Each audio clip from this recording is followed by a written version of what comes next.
Agaknya Amerika tidak ingin perang di Ukraina terhenti. Walau seperti pernyataan Putin dalam parade militer Victory Day 9 Mei 2022 kemarin, Rusia menang besar dan akan mempertahankan wilayah yang sudah dikuasainya, yaitu 20% wilayah Ukraina sisi timur. Rusia berhasil membebaskan wilayah yang menjadi jajahan Barat. Di sisi Amerika, sekutu, dan NATO akan mempersenjatai Ukraina untuk menjadi penyerang ke wilayah yang telah dikuasai Rusia tersebut. Mengapa Amerika melakukan itu? Bagaimana para pengusaha mesin perang mendapatkan keuntungan dari perang di Ukraina? Sahabat semua, video kali ini didukung oleh Santara, sebuah startup pendanaan nomor 1 di Indonesia dengan memiliki 300.000 investor lebih senilai 1,5 triliun rupiah yang mencari perusahaan yang akan berkembang bersama. Daftarkan perusahaan Anda di santara.co.id.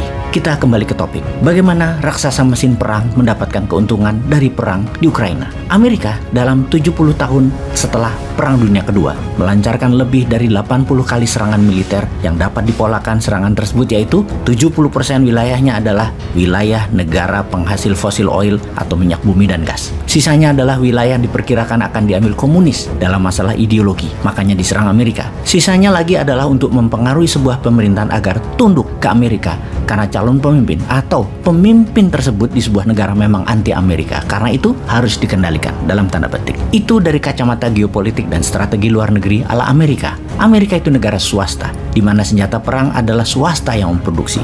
Perang bagi pengusaha alat perang adalah panen raya, karena GDP Amerika 20% didapat dari penjualan alat perang ini, dan 43% senjata perang dunia diproduksi dan dijual oleh Amerika kepada negara-negara di seluruh dunia. Kita ke zaman Dwight Eisenhower, Presiden Amerika ke-34, di masa Perang Dingin Cold War dengan Soviet setelah Perang Dunia Kedua, pernah merincikan berapa biaya atau harga pesawat pembom senilai 2 pembangkit listrik untuk 500.000 penduduk. Membangun satu pesawat jet tempur bisa untuk membangun 100 bangunan sekolah ditambah 2 rumah sakit modern fasilitas lengkap. Biaya membangun satu kapal destroyer itu senilai 50 km jalan aspal. Biaya satu kapal induk kita bisa membangun kota dengan 80.000 bangunan tempat tinggal penduduk. Di akhir masa jabatannya, Eisenhower di tahun 1961 mengingatkan bahayanya industrial military complex sebagai alat ekonomi karena mengharuskan selalu ada tumpahan darah. Sebagai catatan, era Presiden ke-34 ini, era setelah Perang Dunia Kedua, Amerika lagi masa jaya baby boomers dan tidak ada perang militer yang berarti, hanya perang intelijen. Namun perlombaan membuat senjata pihak NATO, Sekutu, dan Uni Soviet jor-joran,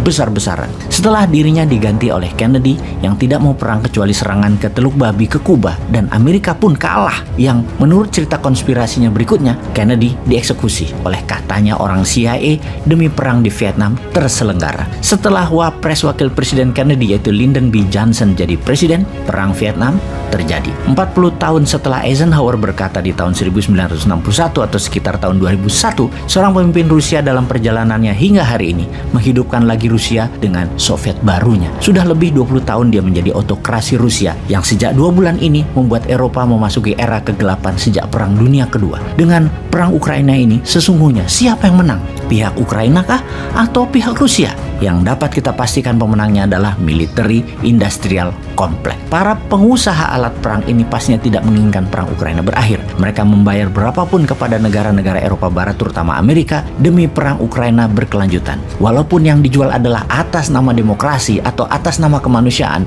itulah berkali-kali dikatakan oleh Putin. Ini semua karena NATO. Ini semua terjadi karena Barat. Rusia hanya bertahan dan mempertahankan haknya. Apakah kami tidak boleh bertahan dan mempertahankan diri dari serangan pencaplokan NATO yang nantinya juga akan mencekik ekonomi Rusia? Ya sudah, perang aja sekalian, diembargo dan disanksi ekonomi aja sekalian.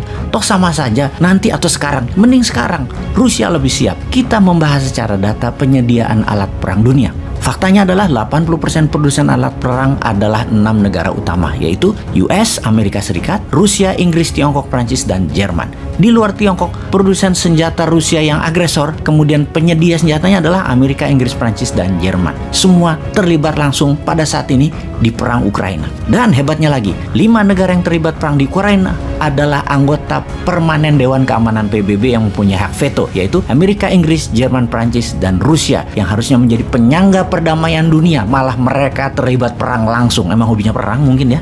Dan pastinya Amerika adalah negara paling menonjol karena 80% pengadaan alat alat perang dunia tersebut, Amerika menyediakan 43%-nya. Mengapa Amerika menjadi pengekspor senjata perang terbesar di dunia? Karena top 5 perusahaan produsen alat perang ada di Amerika.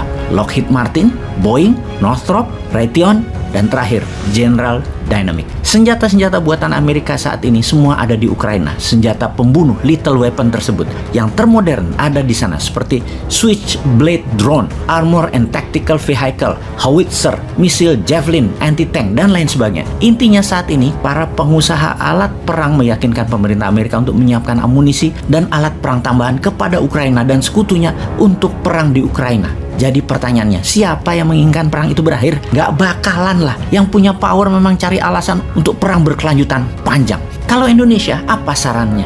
Apakah kita akan menjadi negara penyeimbang? Kalau iya, putuskan untuk civis pacem para bellum. Kalau Anda ingin damai, bersiaplah untuk perang.